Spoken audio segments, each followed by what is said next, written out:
This is Carl at National RV Detroit. I'm going to walk you through this 2023 Salem Platinum travel trailer, model 26D BUD.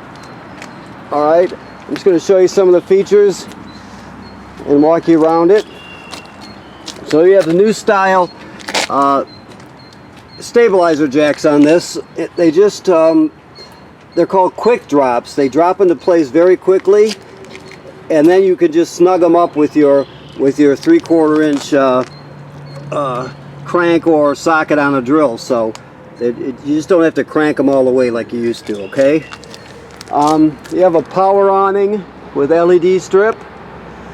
This door goes to the bathroom here, so you don't have to. People don't have to go through your whole trailer. Kids and visitors. You just go right in this door here. Outside speakers. This is a vent for the range hood. So keep in mind, if you're using the fan in the range hood vent, you want to reach up and flip these the baffle open. Right now it's locked into place.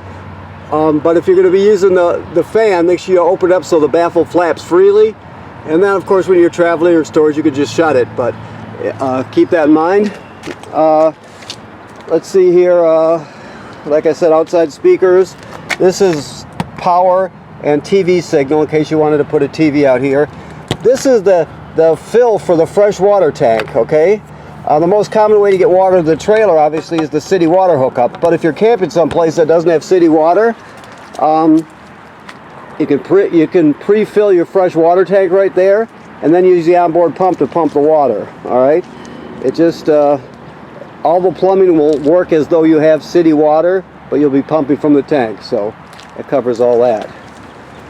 Okay. And also, it's hard to see right here, but there's that white gate valve there. If you can see the handle on it, that's where you dump the fresh water tank, so keep that in mind.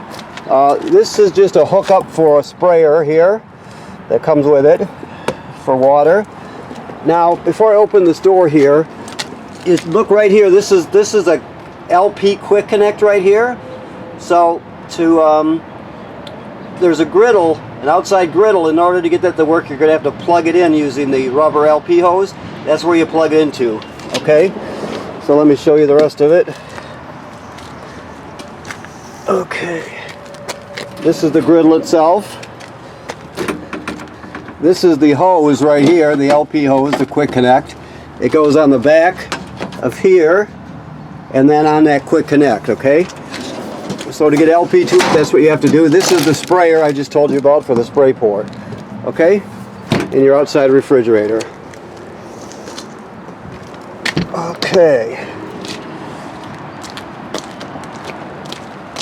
so you have some pass-through storage. Also, you're getting a Husky centerline weight distribution hitch with built-in sway control. So we'll show you how that works when you come in to pick up. So it's a really good hitch. Like I said, it's got built-in sway controller, so you don't need an external add-on sway controller or anything like that. It's okay. Now, while we're looking in here, this large crank, obviously, this is for the stabilizer jacks, right? This smaller crank right here, the silver one, is for the power tongue jack in case it was to fail. So you have a power tongue jack, goes up and down, and has a hitch light on it also, right? But if it was happen to fail so you couldn't hitch and unhitch, you can just pull this plug, this rubber plug right here, put that crank on there, and you can crank it manually to get yourself out of trouble. Okay? You also have obviously two LP tanks with automatic changeover regulator. You have a deep cycle marine battery, and then this is the kill switch for the battery right here, this red key here. So if you want to shut the battery off, disconnect it from the trailer, you just shut that off. Okay? This is your dump hose. This is an adapter to adapt your shore cord from a 30 amp down to a 20 in case you want to plug it in at home. Okay. Now this does have a solar panel, so right now you can't really see it very well, but right now it's actually flashing FUL. That means that the battery is totally charged. It means there's no more room for storage, so it's not solar panel is shut off. It's not creating any electricity from the sun. Now, as soon as the level in the battery drops, it'll go back to its normal configuration. You're just gonna hit. Well, first of all, let me fix this here. Hold on 1 second. I can't get the camera in a position where you can see it. Let me try it this way. Getting too fat to fit in the compartment there. Yeah, you can't see it very well, but if you push this top button, you go to amp gain. So that's telling you you're gaining what the amps you're gaining from the solar panel. That's your amp hours, that's storage. And then there's the voltage in your battery. It's 13.6, which is perfect. So basically there's 3 different readouts it gives you. Like I said, it gives you battery voltage, it'll give you the amount of amps you're gaining from the sun, and then it'll give you the storage in your battery, okay? Alright. It's in a position where it's hard for me to show you with the camera, but it's very simple. Okay, this is your power cord, of course, your shore cord, 30 foot and 30 amps. These are your dump valves right here. You have 2 gray and a black. The black is toilet water and waste, of course. Gray is sink and shower water. You have a black tank flush here. So after you dump your black tank, you can hook the hose at the dump station right onto here, and you can turn the water on. It'll spray out your black tank, clean off the sensors, that sort of thing. So it's a really good thing to do if you have a working hose at the dump station. That's the flush. Now this is the most common place to get water. This is the city water hookup here. So I showed you the fill for the fresh water tank on the other side. Of course, if you have city water, you don't need to use that. You just need to hook up right here. All right. And these are just cable and satellite through to the trailer. All right. Your water heater right here. Okay. So this water heater works on both gas and electric. Now, right now it's empty and is bypassed because this trailer is winterized. So the bypass valves in the back of it are in bypass mode, or the valves in the back of it are in bypass mode, and it's empty. The plug is in right now, but it's still empty. When you want to drain it, you take this plug out right here.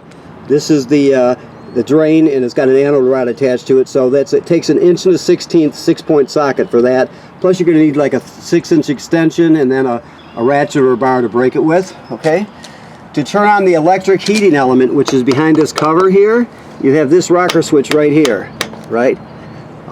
Never run the heating element, or the gas valve for that matter, never run it without water in the tank, in the water heater tank. You always have to make sure you fill it up first. Right now it's empty, like I said, because it's winterized, so keep that in mind. You always want to make sure there's water in it before you turn on the heating element or the valve, okay? Also, the switch for the gas valve is inside. I'll show you that when we get inside there.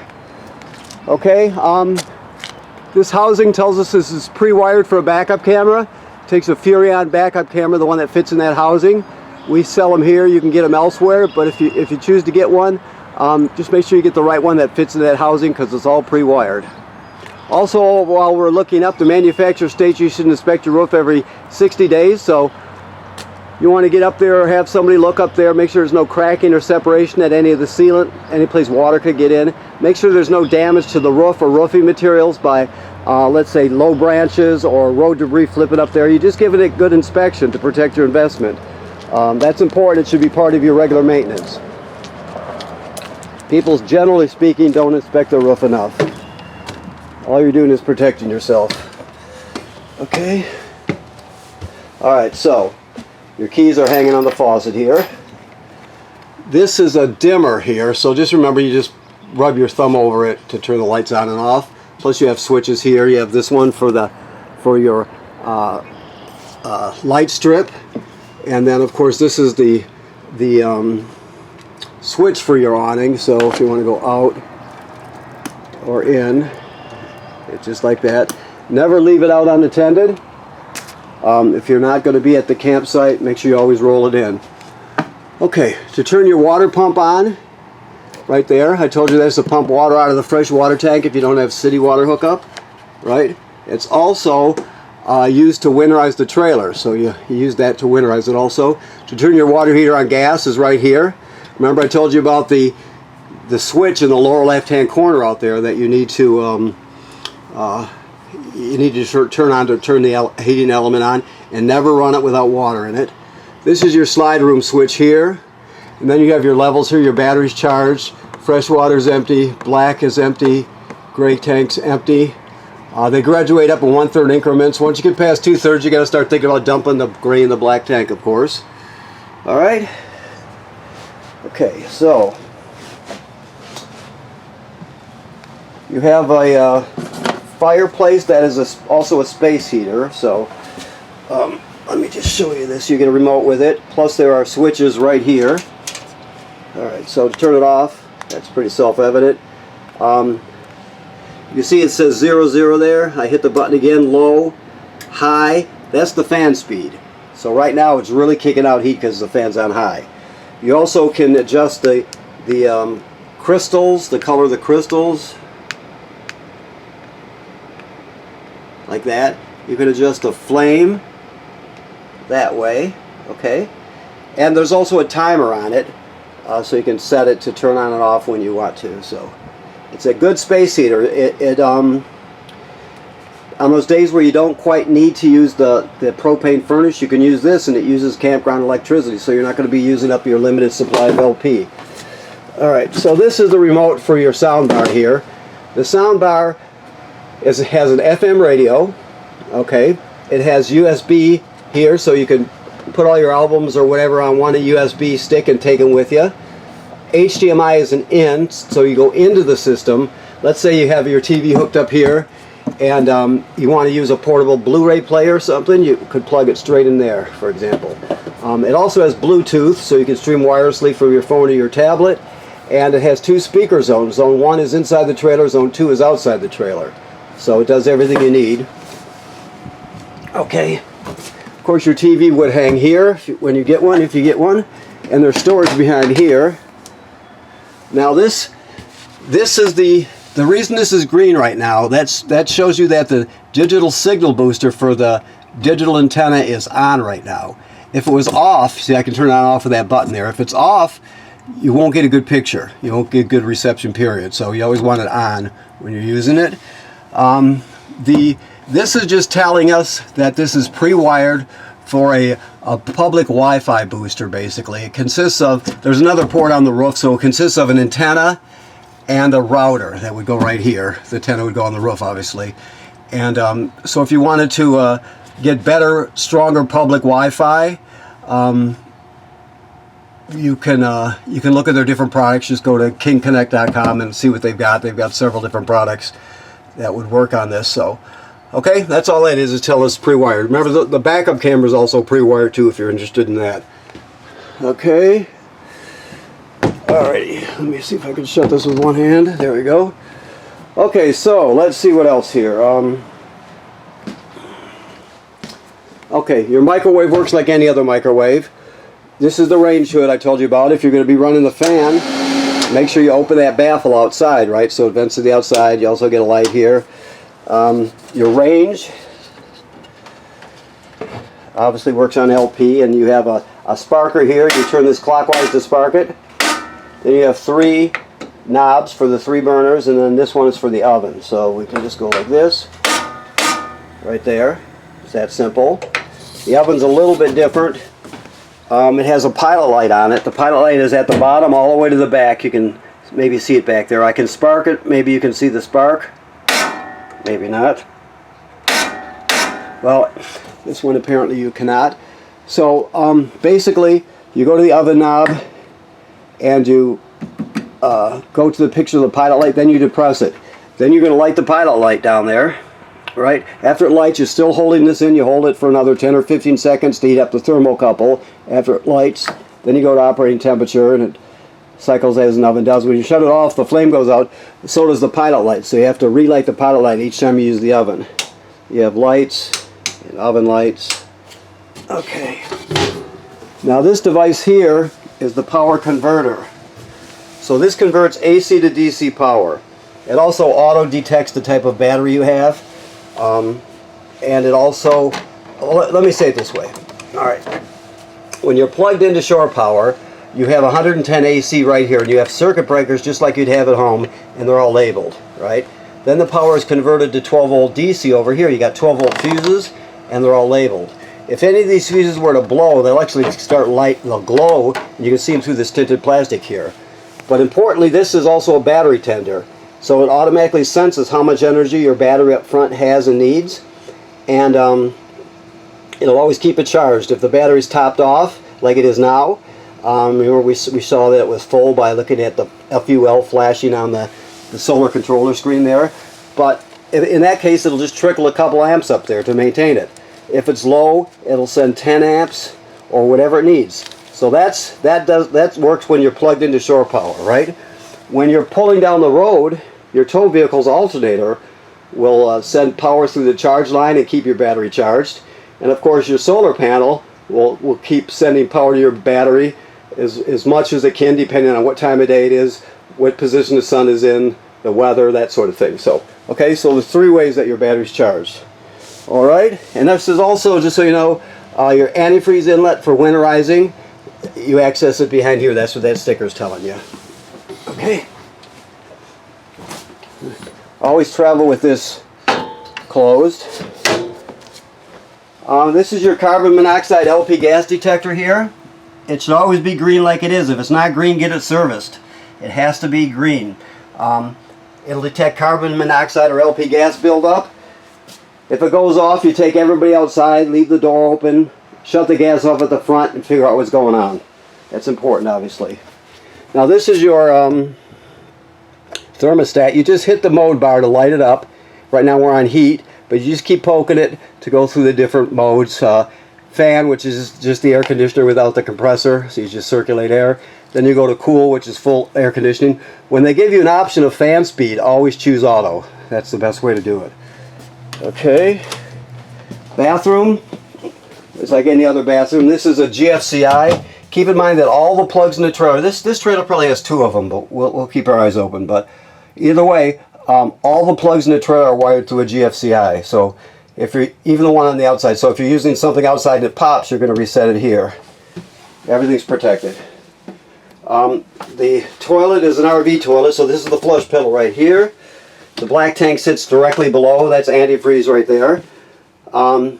So you can't use it with a dry tank. By dry, we're talking about the black tank, which is directly below. So when you pull into your campground, you hook up your power and your water. You'll come in here, you'll put a dose of chemical right in the bowl. Then you'll step on the pedal and hold it down until you put at least a gallon of water in there also. Then it's ready to be used. If you don't, if you just use it dry, the smell will be super terrible, and you'll also can get it clogged up. So you know, it's a mistake you'd only make once anyway, so, but you always want to make sure that you have chemical and water in there before you start using it. Okay, and of course you have a fan here. Alrighty, your 2 bunks. Now, just so you know, the water heater is back in that corner. So the valves are on the back of the water heater, so that's where you would access it, back in that corner. Okay.